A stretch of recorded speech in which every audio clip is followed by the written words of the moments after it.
Hello, welcome to Nothing But Static on YouTube. This is a sort of thing we're trialing. It's not going to be like a regular feature, but the idea basically was we had a fair bit to say about this, but weren't sure we'd fit it all into an episode of Nothing But Static, our podcast, so we thought we'd just do a quick video on it. Yeah, man. Pretty simple. Hi, YouTube. Hi. Hello, YouTube. Did you ever put that series online? No, they're there. Well, they're hidden now, but yeah, they're there. Oh, why are they hidden? Because at one of my previous jobs, they got found. And what? And you got mocked for it? No, I just got it quoted at me every day for a month, so I hid them so it wouldn't happen at my next job. Dan did a great... I thoroughly enjoyed it, where he basically... the premise was just him saying hi to YouTube and then being like, you like cats, and then showing a picture of a cat or holding a cat up, and then that was it. And it was they were only ever like 20 seconds long, and I fucking loved them. They were like intentionally awkward videos, and it would be like me staring at the camera awkwardly, maybe fixing my hair as if I didn't know the camera was rolling, and then it would be like, hello YouTube, this is Justin Bieber, and then I'd hold up a framed picture of Justin Bieber, and then I'd awkwardly put it down again, take a breath, and just go, that's what you like, and then the video would end. The idea being that just putting words like Justin Bieber or cat in a name of a video would succeed, and then I was proved correct because the Justin Bieber one had, I think, like 100,000 views or something stupid like that. maybe 100,000 views. Maybe in the description put a link to one of them or something, because I got so much I genuinely thought they were really clever. Like, it's a really simple, fun idea. Yeah. One person described them as Kaufman-esque, which I thought was a bit much as a compliment goes, but yeah, they were weird. They were a bit odd. Anyway, no, unrelated to that though, here we are. We're going to put that behind us, Chris. That's the past. We're talking about the future. We're talking about the future of Marvel television entertainment, Chris. Are you familiar with Marvel? As far as I hear, the universe is expanding. Yeah. So you are familiar with Marvel though. That's what I'm trying to establish here. You've seen at least one or two of these Marvel movies that they keep talking about. I mean, I don't watch them. I don't watch them myself. I don't like roller coasters. I like cinema. So take that, Scorsese. Fucking shots fired. I don't know what this is, bit. It's a new character I'm working on. It's a new character I'm working on. A guy who agrees with Martin Scorsese. I think your hello YouTube bit was better. Look, Scorsese, let's do it. Scorsese had some points, but I think it's indicative of, they weren't the way he feels. I think, and this is like stealing Kevin Smith's point, but the way he feels about cowboy movies is the way people nowadays feel about Marvel movies, and there's nothing wrong with that. Like, just because it's not his. And to be fair, I think Scorsese even said himself in his article about it, he was like, "Look, I didn't grow up with this shit, so that's why I'm not connected to it. I understand that people did, and some people are." And he didn't commit the crime that Ricky Gervais committed in his episode of Films to Be Buried With, where he explained how much he hated those stupid superhero movies about guys in tights, and then later in that same episode, less than 15 minutes later, that he was like, you know what I like? And he said, I like stories about people who are thrust into a situation of power and responsibility that they can't handle, and they have to get over it and get through it and like get over themselves. And I'm just like, but you just described superhero movies. You've described Spider-Man. And it was so frustrating to hear him shit on those movies and then say he likes stories of that nature. It was really bizarre. Really bizarre. So yeah, at least I understood where Scorsese was coming from. I don't agree with it as such, but I get what he's getting at, which is that people are only going to the cinema for spectacle now, not for narrative. And I understand that there's an element of truth to that, but I think he's missing how much people feel for these characters at this point. All right, they're not written to the same degree as like Oscar-nominated sort of gangster movies might be, but people shed tears over Endgame, and people shed tears at the end of Infinity War when these characters disappeared. Like these characters, people feel very connected to them, and I think he's underestimating the power of that. And I think in fact, it actually is kind of the same mistake Gervais is making, which is that oh, it's. I assume these things are just spectacle and no substance. And while they do lean more towards spectacle than substance, that's not to say there isn't substance. So there you go. I completely agree. That's my thoughts. That's my thoughts on a 5-month-old story. And I think if the criticism was, it's a shame that, because there's an element of that emotional weight comes from the fact that Avengers Endgame is Marvel Avengers episode 21 or 22, whatever it is. But that's not the point that he'd made. I'd have got it more if it was a bit more like, oh, isn't it a shame that film has somehow become episodic? I think there's some truth to that. There's certainly truth to it's such a shame that original content isn't being invested in the same way because it's not being, people aren't going towards exactly. That's just how markets work. You know, if KFC and Pizza Hut want to join forces, Chris, as they are doing in the UK right now, to make a fried chicken pizza, which, by the way, sounds disgusting on every level. Yeah, I can't decide whether I want to try it or not, Dan. Oh, I'm gonna try it. The base is the KFC gravy. That's just too weird to not find out what that tastes like. But that's the bit that puts me off. Right? Yeah. I forgot my point was. I distracted myself with the thing. Oh yeah, no, just because. Okay, well that evidently will sell well for the first week or two out of sheer curiosity, and then obviously will be disgusting and no one will buy it. Then it will go away. We live in a world of demand, markets being based on demand, right? Like, his quarrel isn't with the people making superhero movies. His quarrel is with audiences for not giving a shit about his stupid fucking 90-year-old men pretending to be 20-year-old men gangster movies. That's his issue. That's where his problem lies.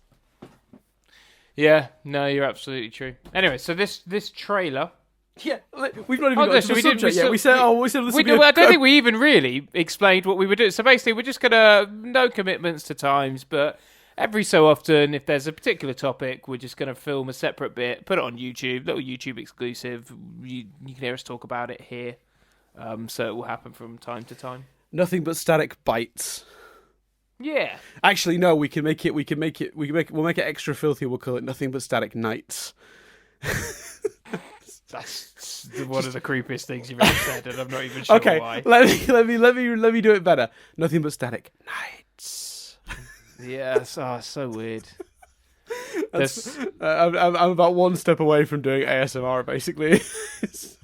There's someone at work who's really jealous of my ability to say things like, to a female colleague, "Oh, you look nice today. I like that skirt," and not sound creepy. Right. But because he can't, because he'll be like, "Oh, you look really nice today. I like that skirt." And it will just immediately sound creepy. So he says it, but it goes from, "Oh, that looks nice," to "That looks nice." Yeah, and he's not doing it deliberately. It just happens. Right, and yeah. I think in a similar way, you can't say, like, I could be like, "Oh yeah, Nothing But Static Nights." I think that sounds all right, but something about you saying it makes me want to call the police. Wait, what's that? There's a knock on my door. The police are entering. Chris, you traitor! What is this? No, I'm kidding. I don't know what bit I was doing there. Like, was I going to start playing like sound effects of the police coming in and taking me away? And the video would just end with me at a distance from the microphone going, Chris, what have you done? No! Like, and then me going, "Nothing but the slammer." And then the video ends having never discussed this fucking trailer. I mean, that may happen anyway. Yeah, we're like 10 minutes in. We haven't even started. Oh, dear Lord. What kind of YouTube video is this? Right, so let's get to it. So Disney, they put out a thing at the Super Bowl. It's a trailer for their shows. They also, Bob Iger came out and said Falcon and Winter Soldier is likely to be August. Mandalorian Season 2 will be October. And WandaVision is coming in December. So 2 of the 3 of these shows is this year. I need to make a quick correction, not to the audience. Sorry, to you? Do you mean Loki? Not you said Mandalorian. Then do you mean Loki? No, I mean Mandalorian. He announced the Disney Plus show lineup, so he said all.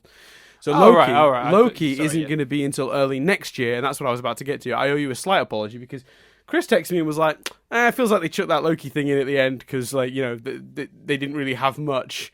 But they still wanted to include him. And I was like, I'm pretty sure. Like, I don't even think I said pretty sure. I think I said, no, they've shot that already, I'm sure.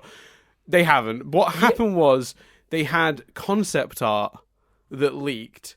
And the story was the concept art confirms the time period of being the past because of the cars, but I misremembered that as set photos of cars revealing the timescale. Yeah, I think like you know how there's measures of how much you care feels too strong a word, but you know sometimes in life there's times where you go, I don't think that's right, and I'm gonna look it up, check and say something, and then there are other times where you're like, I don't think that's right.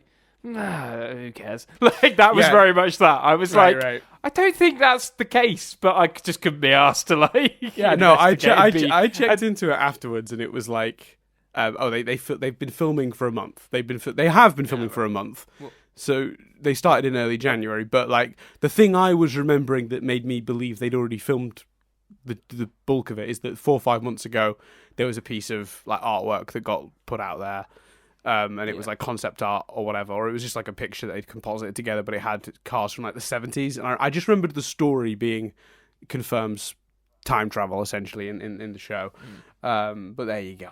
So that's apology accepted, Dan. Yeah, so let's break this trend because it's there's not too long, but there's some interesting tidbits and stuff.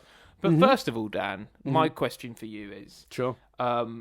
I think when we last spoke about the Marvel TV shows, you were most excited, with the exception maybe of like She-Hulk. But out of these three, I think you'd been sort of won over and were most excited by WandaVision. Yes. Is that still the case? Oh, by a mile, by a country mile. Yeah. I could not be less interested in Falcon and the Winter Soldier, and this trailer has done nothing to dissuade me of that. It is what Marvel movies have been at their most bland, is what this seems to be. That generic Marvel movie feel now that I enjoyed when it was new, but became tired of, and therefore, movies like Ragnarok and Guardians. And even like maybe not Captain Marvel. Captain Marvel suffered a little bit from that. Although being in the 90s and having some space stuff gave it a slightly different tone. But those sort of like Civil War was the last one I can think of that really had this tone.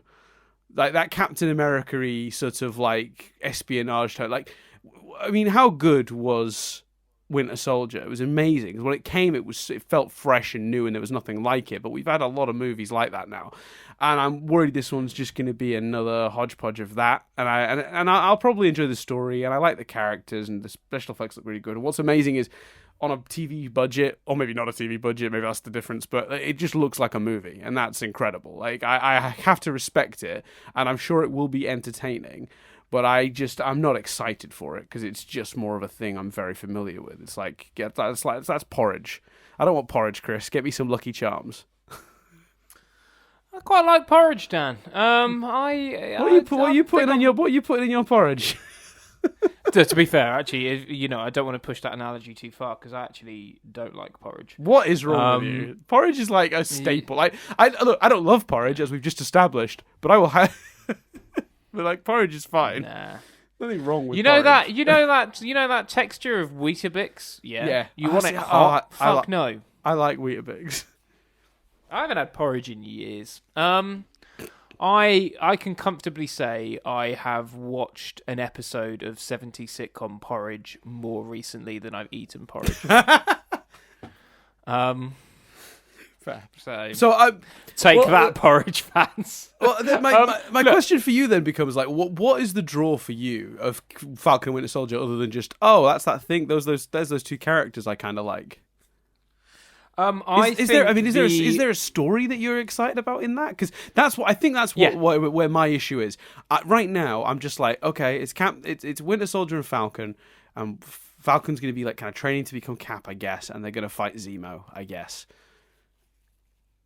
No, well, no, it's not that element of it. So they've cast that guy. Hold on. Daniel Bruhl? You talking about Zemo? No. I'm talking about the guy who's been cast as the theory. I don't know if it's been confirmed or not, but the theory is he's been cast as John Walker. John Walker, US agent. Yeah, no, he absolutely is. There's pictures of him on set, and he is absolutely. There's a glimpse of him in this trailer in half costume. Is it Wyatt Russell? I forget the guy's name, but but he's 100% US agent. So for those of you who've only seen this trailer and don't know, in the trailer there's a shot where it looks like you're seeing like a Captain America on a football field, but the costume's slightly different. This is US agent. So in the comics, my understanding, and it's been a while since I've read any of this stuff, but basically the premise is Captain America goes away one of the 70 times he's been assassinated or died or gone into hiding or whatever, and the government, fearing the lack of that symbol, basically create US agent, which is just a shit version of Captain America. Like he's budget government cheese Captain America. So the notion, so it is Wyatt Russell, by the way. I've just double checked, and Perfect. he's the guy who was in the playtest episode of Black Mirror. It's a great episode. The one where he goes into the video game and stuff like that. So he's a great actor. I really enjoyed him in that. The notion of a story about the man who is chosen seemingly being told by the government, no, you can't do this. This guy sums up and has the values of Captain America above you. And him going, but I knew him. I knew Steve Rogers. It's like, yeah, but that doesn't mean you can be Captain America. And the notion of him wrestling with that, the notion of him being given the shield, but then ultimately someone else having the power to almost take the shield away. I think that's a really interesting and fascinating story there. I think you can. Do you think do you think they'll do the race element of that story? Because it can't escape. The show surely can't ignore the fact that if that is the premise of the show and that is exactly the thrust of the show, I got the impression that was kind of a side story and that the Zemo thing was going to be the primary story. But if that is part of the primary story and very focused on in the show, I don't know. Go on, sorry. Go on. Well, I don't know for sure that is. Just no. But let's I have no more information. Let me ask the question though. In a world where that is, let's just say that is the focus for a second, or at least like 50% of the major story, with Zemo being the remainder. Do you think they can do that and ignore the fact that they've cast a white dude as the government's preferred Captain America, or do you think they're gonna lean into that and go? And maybe tackle the idea of maybe systemic racism or the idea of what is an American. Do you think they're going to handle the race side of it? Because it could obviously, for those who haven't noticed, because you're because you're good people and you don't see color. But the guy that plays Falcon, Anthony Mackie, it's a black dude. I don't know. I don't know how you can do that story without telling that side of the story. I don't know. But if the question is what is exciting me, there's a very specific thing exciting me about WandaVision, and we'll come to that. But the thing that's specifically exciting me about this, in a world where we don't know whether they're going to use these TV shows to push into areas that they haven't pushed into in the movies, the notion that they might touch upon, I don't even necessarily know, it's not necessarily even the race thing. I think that would be a fascinating story for them to touch upon. And I can't really see how you could do that story without touching upon it. But the notion that, because there's also the vet angle. So I think it's too easy to forget that that character is also a veteran, is also from a military background. So Sam's got that sort of history that's not really been picked at in the way that side of Steve was. So he too was a war hero like Steve and is this new guy. And so playing on, well, how come that matters with Steve but it doesn't matter with me? Or if the question is purely what am I excited about, the potential of that I'm very excited about. Whether I think they'll execute it well or even execute it at all, different story. I don't know. Yeah. I'd find it very hard to believe you'd go down the US agent route and not do that. Well, that's my thing. Because for me, so I was on one of my second or third viewings of Endgame. When I was leaving the theater, I was outside the screen waiting. Someone was in the toilet, I guess, and I overheard somebody saying, like, "Well, of course they've given the shield to a black guy." PC gone mad. He didn't quite say that, but he was, he was basically claiming it was political correctness. And in my head, I just wanted to kick the guy, but these people don't need kicking; they need sending to an island and bombing. But anyway, that's a different issue. which is obviously a ridiculous thing to say, doesn't make any sense. Then Falcon is there were two possible characters that would make sense from a story perspective to give that shield to.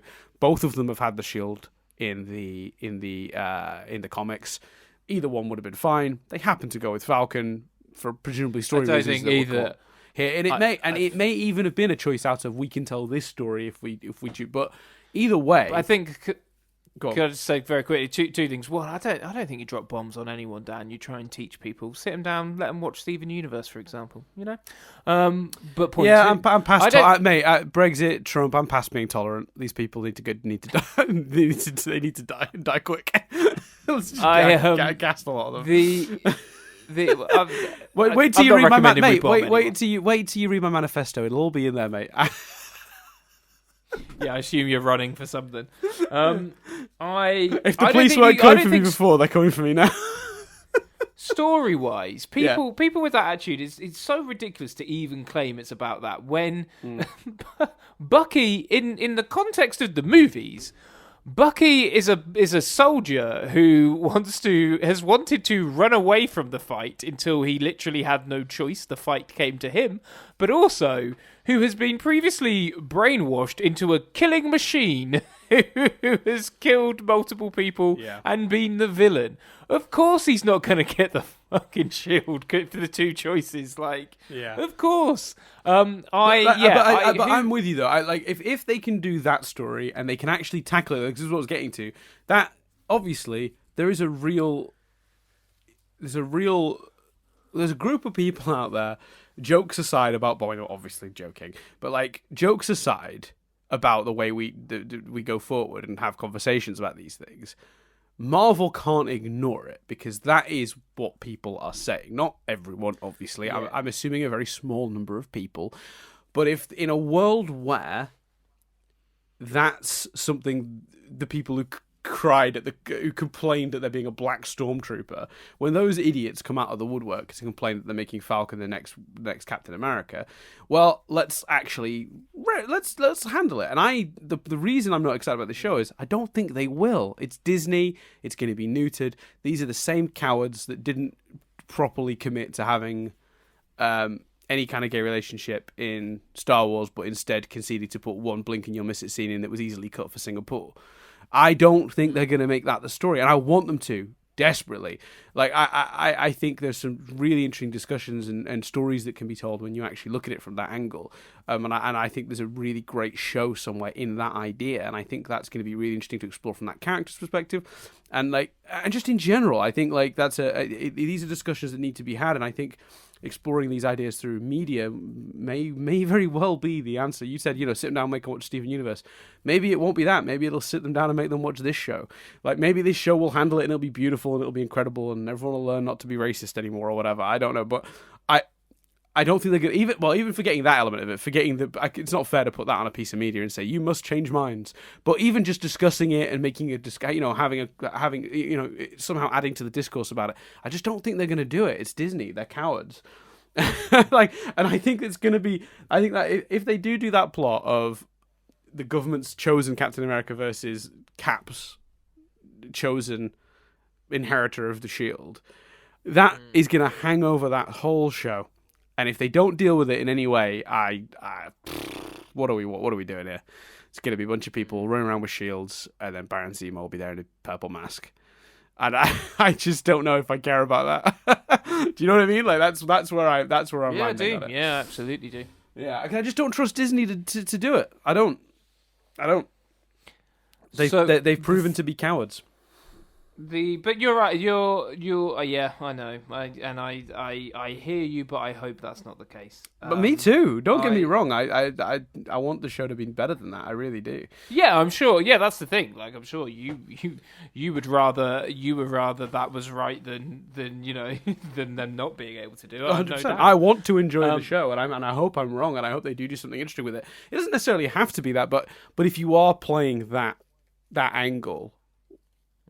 You better damn well have a good, you better be ballsy enough to, pull the trigger on the, because you can't just ignore it. You can't just go oh, this is a reality where race isn't anything and nothing matters, and like because it's just you're as I said, part of your audience is already feeling like it's. I obviously strongly disagree with them, but a certain sector of people out there definitely are seeing that, and like you're ignoring actual society. Like if you do it, if you pretend that it's like you're living in a bubble and covering your ears and going la la la la la, racism isn't a thing. How would you feel if they? Because I suppose, and I don't think they went whole hog with it, but you could build an argument potentially, or have the starting point of an argument to that be that those themes were touched, not that specific element of it, of racism and stuff, but themes around opportunities and what is given to different areas of society were touched upon in Black Panther. True. The thing what's so clever about Black Panther is it's a film where you could make a very strong argument that the villain is right, not to do all the killing and stuff, but the fundamental point that Killmonger is trying to make of we need to open these opportunities up to the world. There are people like us suffering, and the end of that movie and the decision that Black Panther makes, they've touched upon that. Now they didn't necessarily make it. It runs through everything. It's not particularly overt, which is what it would need to be to work here, though. Do you not think? Well, that's what I'm saying. Do you think you could do it at that level, or do you think no, categorically? Well, no, because it was there without being said, wasn't it? In Black Panther, it was kind of an. I think there were. I don't remember the film well enough to properly, stick a flag in. But there were lines of dialogue that were fairly strong, I think, but. Not necessarily to the degree that you're talking about in what you'd feel would need to be present in this. Yeah, for sure. I know this is like, it's like a Marvel show. We want to see some action and some fun, and we want to see Bucky and Falcon not getting on, and then we want to see them sort of having a bit of a action. Someone throwing a shield, flying around wings and stuff. I get it. Like we're all here for the comic bookness of it, but I just don't see that if you're gonna invest me in this series and these characters over a longer period of time, 8 episodes or whatever it is, 6 episodes, that are an hour long, then you're really going to have to bring more to the table than that, I think, because here we finally have the platform to explore the ideas more thoroughly. Because you could always say in Black Panther, ultimately, we've still got to set up the character, introduce a villain. You got to have an action beat. You got to have this. You got to have that. Like there's, you know what I mean. You got to have the money shot for the trailer. Like there's a certain amount of things that need to be in a 2-hour movie. They got 6 hours, so there's really not going to be an excuse for underservicing the characters. Well, established characters already as well. Exactly. So they've got an advantage there. So I fear it's going to be that, and that's going to feel very neutered down. And I think that's a shame, because I think there's a really, first of all, just from an entertainment perspective, just point one, that's a very interesting premise and something that could really be dealt with. But point two, again, these discussions I think are helpful. I think bringing them into the, because I think a lot of people are like, they live in a very nice, happy bubble where racism ended so many years ago, and I think that's almost a bigger problem than the racists. Let's bring to light some of the systemic issues we have about people of color having wanting to get into certain careers. We look at what happened at the BAFTAs this week with Joaquin Phoenix. He made a lot of really good points. So it's very good. So I think a show like this could be useful. I will say, in terms of, I'm conscious of time, but I will say in terms of Bucky and Sam not getting on, for me the least interesting thing they can do is Bucky feeling like he should have got the shield and them fighting a little bit over it, because Sam, a beautiful moment in Endgame where Sam looks at Bucky and Bucky nods. Yes. And there's kind of a look of, you could argue it either way, maybe, about the expression, but I just think come on, that's not an interesting story compared to what you could do. That's why I was a bit concerned at Comic-Con when the bit they did on stage was that they were sort of like a little struggle over the shield. I thought, oh god. Yeah, but and you've hit on yet another reason why I'm a bit like, oh. this show. At Comic-Con, Scott Derrickson said that Doctor Strange 2 would be a full-blown horror movie, and he's no longer directing that movie. I probably said the name wrong there. No, you got it. You got it exactly right. You got it exactly right. Don't doubt yourself, Chris. Confidence, my friend. Call him J.J. Abrahams again. Do it. In terms of, that's his name as far as I'm concerned. In terms of don't my ears fucking know it. We touched upon it before. My sort of thought on, well, what if Wanda becomes the villain, and maybe this series is about her losing her mind and becoming that. And the more I've thought about that, the more that notion excites me, and the more I want it to be the case. Because, Dan, yes, Chris, I thought about it a lot. In a world where you fucking nailed it with Thanos, and you managed against all odds to get it right, and that big purple villain went from being awful CGI to a stunning performance from Josh Brolin, and just great stuff. You nailed it. Thanos worked. Well done. Cool. How the hell do you top Thanos? What do you do? What about having a character that has the potential to match in terms of power and abilities, and a character that the audience already knows and cares for? The notion that potentially this show could be used to make Wanda the big bad of the second stage saga, whatever the hell Disney want to label it. The notion of making Wanda the next big bad going forward and using this show as a stepping stone to that really excites me. And I think it's such a bold, interesting choice. If you go, right, we need another villain. Okay, let's make one of our good guys the villain. Ooh, because she's got so much trauma that's not really been fucking addressed. The loss of her brother, and I think we're absolutely getting, in a world where potentially we're seeing a sitcom in her mind or whatever, I think we get a bit of Anthony Taylor Johnson in there. Again, I think that's his name, as Quicksilver. I want that. There's, people have broken down the trailer. There's shots of cots and, is it the twins and all that stuff. There's a scene of her in a costume that is Scarlet Witch Comic Central. Oh, there's a lot of potential here, Daniel. I'm excited. Yeah, I mean, where do you even start? Obviously, the idea that Wiccan and Speed might be being introduced this way. So, some interesting theories about this show. I am less convinced of the villain idea now. Oh, no, I'm not saying I'm convinced it's happening. I'm saying I want it to happen. Yeah. I have a feeling the more I see of the show, the more disappointed I feel like you're going to be about that. But I still think this show looks great. I mean, obviously we have like the idea of the show kind of existing in her mind or whatever is kind of exciting, like, or some sort of mindscape. Like, a lot of people are suggesting that maybe she's gone inside of Vision to try and resurrect him, and this is a journey through his, like, not positronic brain, because that's obviously that's an Asimov idea, but like his robot brain, and like it's a combination of her powers and the multiverse and his weird sort of unknown, we don't really understand exactly what makes Vision work. I mean, even as creators didn't really understand Vision. Tony Stark didn't. Even in Infinity War, there's a lot of questions about how Vision physically works and what the stone does and what will happen when it's removed. So they don't really understand. So the idea that it might be her trying to rescue him and getting trapped in some sort of nightmarish dimension in an attempt to resurrect his personality, soul, life, whatever, is pretty freaking awesome to me.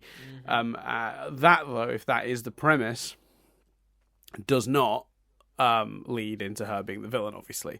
So there's you were either watching her descent into madness that ends with her the villain, or we're watching her attempt to resurrect Vision, which only ends one of two ways. One is that she successfully does, happy ending.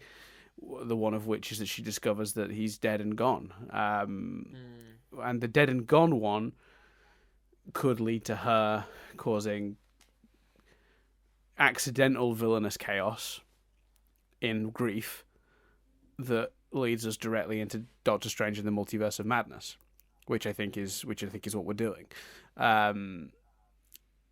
So yeah, I have a feeling it's going to be that. I have a feeling it's going to be a journey to try and resurrect Vision that's going to end with her discovering that's. Because I don't know what they said to get Paul Bettany to come back, and let alone when they said it was going to be they were bringing Paul Bettany back and it was going to be a sitcom. I was like, oh, perfect. That's why he's agreed to this. He doesn't have to get in that stupid suit every day. Not 8 hours of makeup for him to get on set. He's still in the makeup.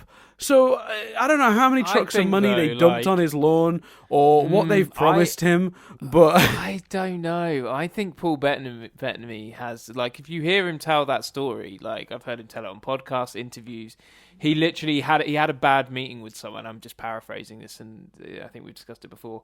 He had a bad meeting with someone, and that person told him that he was done in Hollywood and that his career was absolutely finished and he'd never go anywhere. And he walked out of that meeting. He sat on some steps or sat on the beach or something, and he got a phone call, and it was Joss Whedon asking him if he wanted to play the Vision in Avengers: Age of Ultron. I think he really holds a lot to Marvel and is very grateful to Marvel, and a truckload of money never never hurts. Sorry, I think like you, I'd like to go. But to be honest with you, more so with Tom Hiddleston. Am I like did you come up with something genius and like convince them to do this? Because Tom Hiddleston in interviews felt done, whereas Paul Bettany, I've never got that vibe from him that he was fed up or anything. Yeah, I mean, he doesn't watch the movies. He doesn't know anything. Like, it was amazing. He never watched an Iron Man movie. Like, he was in the Iron Man movies as a voice, and he didn't know what they were about or anything. He was like, oh, it's just an easy paycheck. I just go in and say the words they tell me to for a few hours in a voice booth, and then apparently I'm in these Iron Man movies. Like, I don't know if he has now, but certainly there was an interview done a couple of years ago that he or maybe around the time of Ultron, I'm not sure, where he was just like, yeah, I have no idea. Like, well out of my tastes. Like, apparently I'm in Iron Man, so like, I don't know. Like, I'm not really 100% sure. Maybe he's gone back now and he's become a fan or something. I don't know. But I always got the vibe that he was always just sort of like, I always got the impression he was deeply unhappy with the costuming, the process of that, which can be quite claustrophobic from what I'm told. So I'm not trying to call him out for being moany or anything like that. I'm sure it is a deeply unpleasant experience to get in one of those costumes.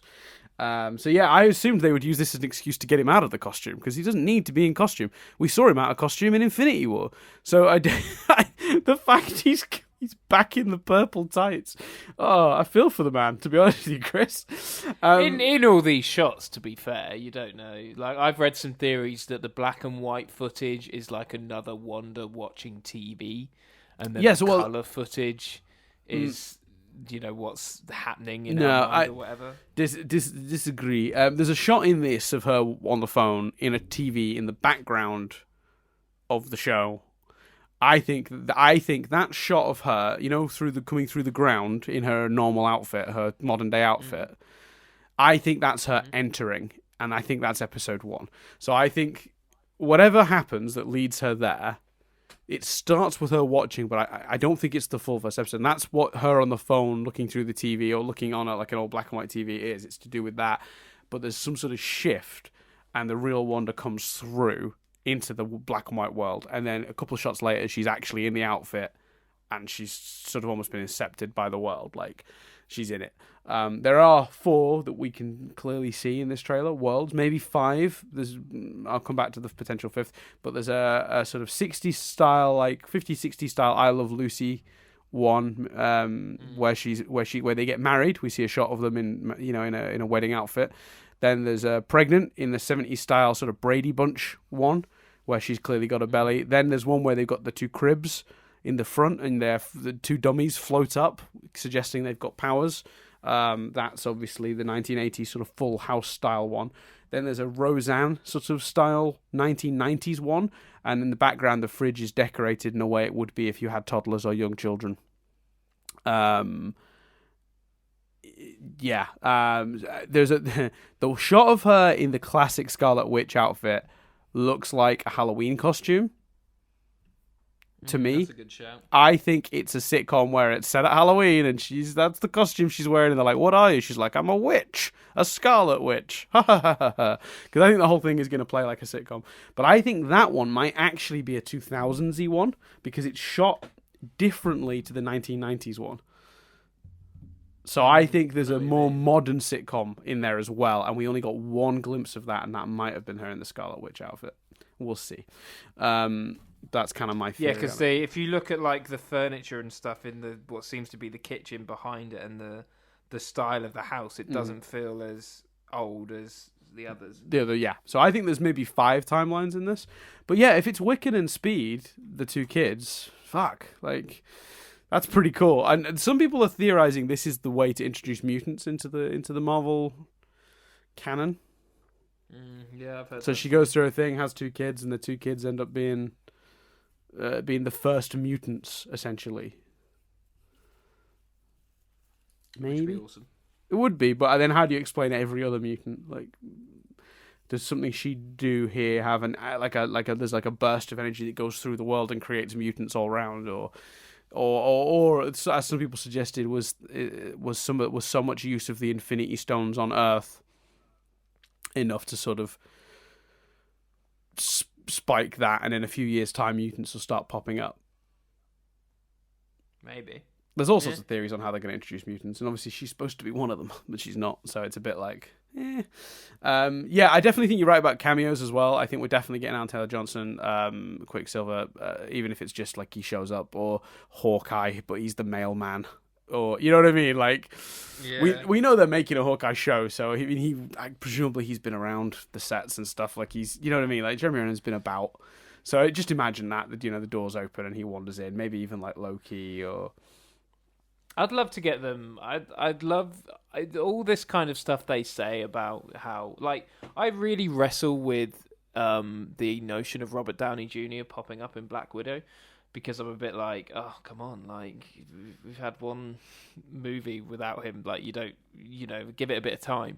But then equally, the notion of it being a flashback and Robert Downey Jr. just going, yeah, sure, I'll do it. Like, I like the notion that everything they say about the cast bonding and it being like a family and it being important to them all, you're going to need me to you're going to need a 2-second Chris Evans cameo in something to make me go, yep, cool. Like, yeah, that's the case. They meant that.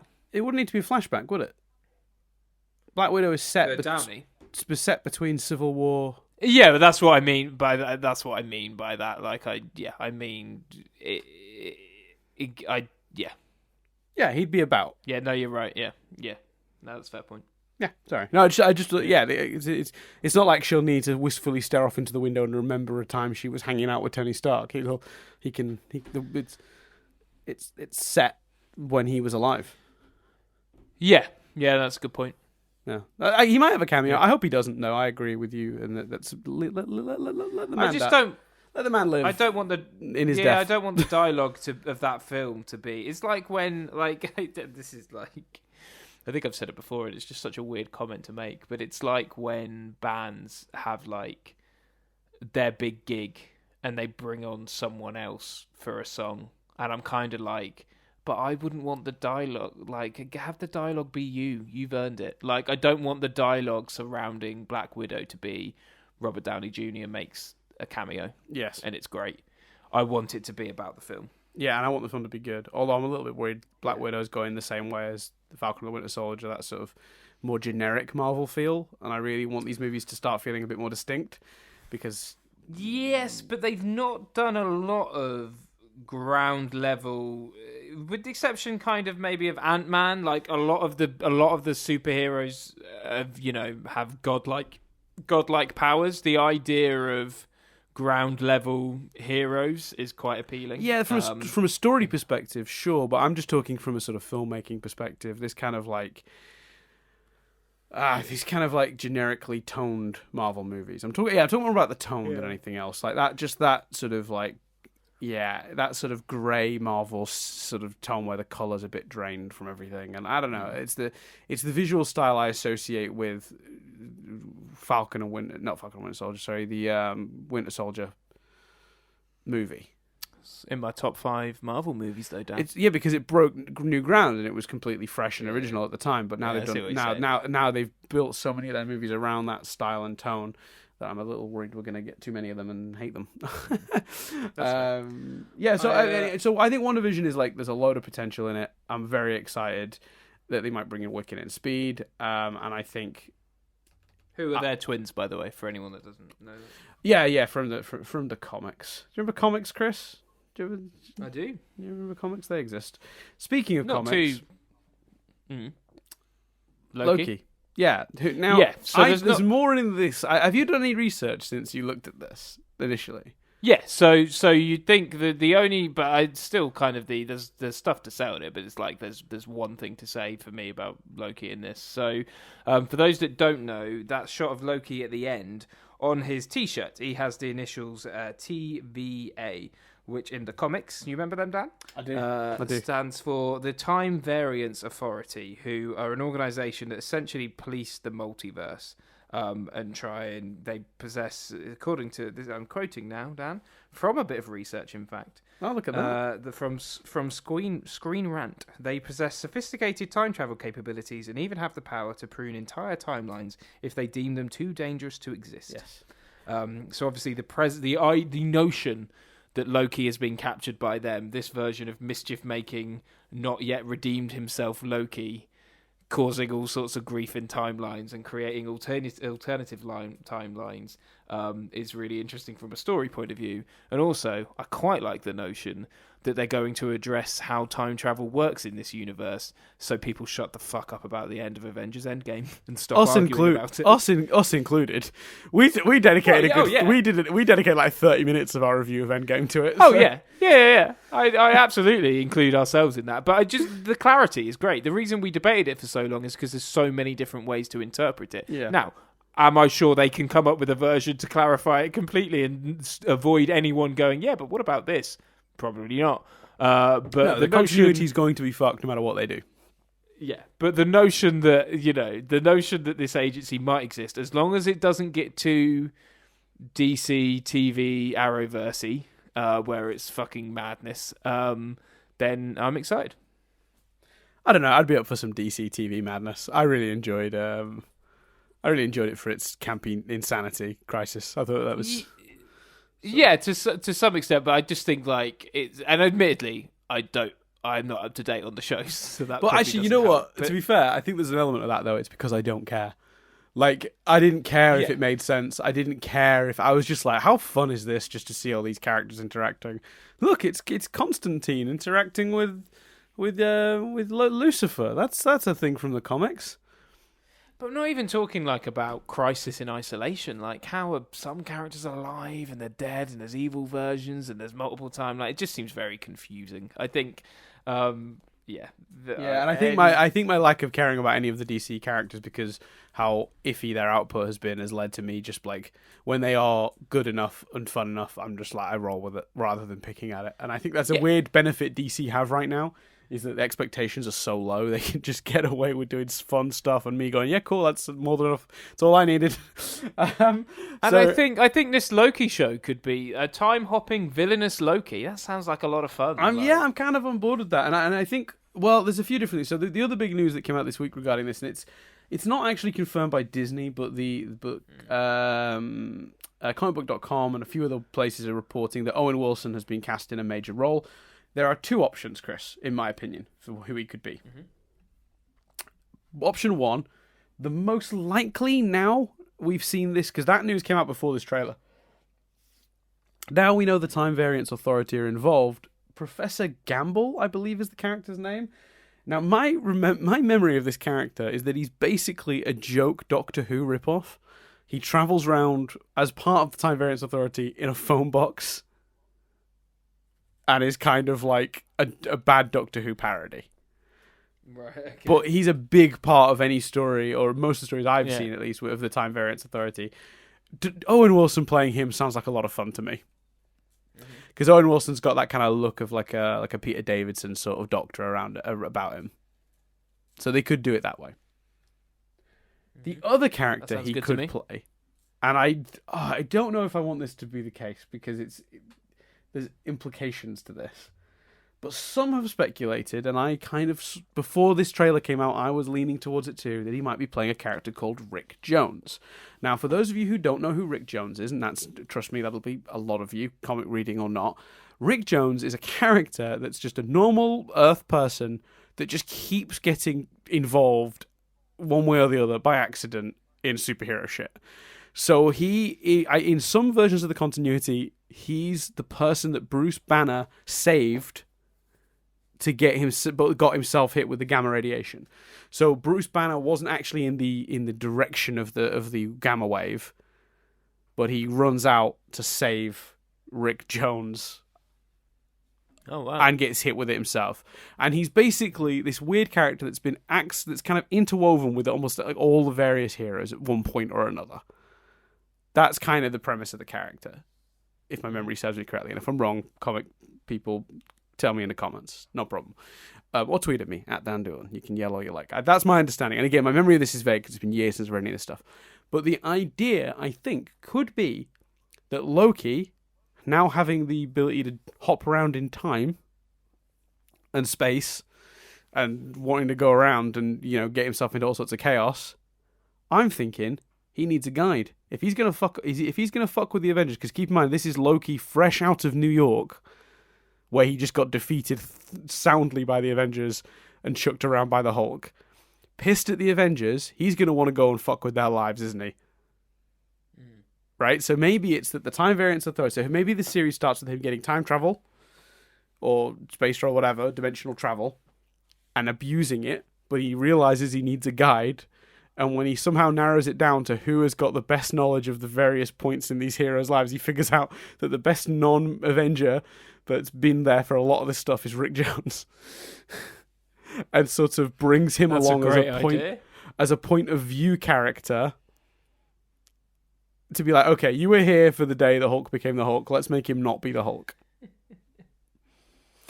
And he's fucking with time, so it's changing stuff, and that's why the Time Variance Authority come after him. I really like that idea. I mean, I like both, but there's so much, it's just a really fun idea, the second one in particular. Yeah, I mean, if he's Rick Jones, then I'm way more excited about this show. If it is just the Time Variance Authority and Professor Gamble and all that stuff, and Owen Wilson's Professor Gamble, I'm still gonna have a lot of fun with the show, but I think I'm less interested in that one. But this is all speculation, of course. This is all just and let's be honest, if this turns out to be any of this turns out to be true, full credit to the premises I'm speculating on here are based on other discussions I'm seeing. I have added the element, as far as I can tell, the element of him needing Rick Jones to be his guide through the Avengers timeline. That's completely mine. But the idea of it being Rick Jones has definitely been said in a lot of places, and that they would end up having to sort of team up in sort of like a buddy cop way. But yeah, I think there's a lot of potential there, and think about all of that as just spun off of two pieces of news, two pieces of information. One, Time Variance Authority, and the other, Owen Wilson. Yeah. So there you go. Have you got any other potential theories as to what could be happening in Loki other than that? Oh God, no. I think it's certainly time hopping. He's certainly, not theory, but from a character point of view, I think and this is someone else said it. I think I heard Ed Greer say it on something. The notion that Loki is pissed because he finds out in another timeline he became a good guy. In another timeline, he died trying to save his brother from Thanos, and that just makes him rebel. I love that notion. That seems great, and it also doesn't, by bringing the character back, it doesn't undo the emotional weight of what the other timeline did. I just think this trailer, I was excited for these shows, and this trailer didn't necessarily make me even more excited for any of them, but it did, and certainly this discussion as well about the different options, it does get me excited for the potential. The challenge is we've not seen any execution of Marvel TV or this version of Marvel TV and Marvel TV on Disney Plus, and a lot of this stuff, less so the Loki stuff, but a lot of this stuff, the true horror and madness of WandaVision, and what they do with the US agent stuff of Falcon and Winter Soldier is solely dependent on execution and how far Disney Plus is willing to go. And the one piece of evidence we've got that will help increase concern is that Scott Derrickson left Doctor Strange in the Multiverse of Madness. And that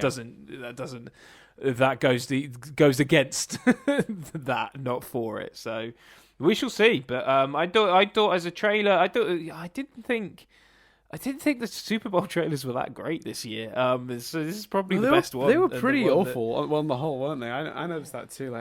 Like the Black Widow one was just really bland. Like the James Bond one was really bland. Like, except for that they were like, oh, there's a secret that's going to shake the world of James Bond. Probably won't. Yeah, and you can retcon it if it does. I thought the Fast and Furious 9 trailer was fucking bananas. I mean, they released that before the Super Bowl. What are they doing with that series? Like, Justice for Han, what are you talking about? Like, are you kidding me? Like, Justice for Han would mean you going back and getting Jason Statham, and he's supposed to be a good guy now. What is this? What are you doing, Fast and the Furious? These movies are batshit. Like, this is nuts. When he appeared, did you not go, Of course I did. I shat my pants. But but one or two things is happening here. It's either like an evil twin brother, a hologram, or he's back, and it's just they're not going to address it, which is equally possible, but really irritating.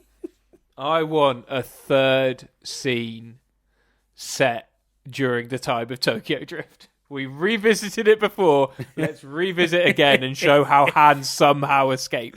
Yeah, I like it's going to be like Inception. And in like 20 years' time, there'll be Fast and the Furious 25.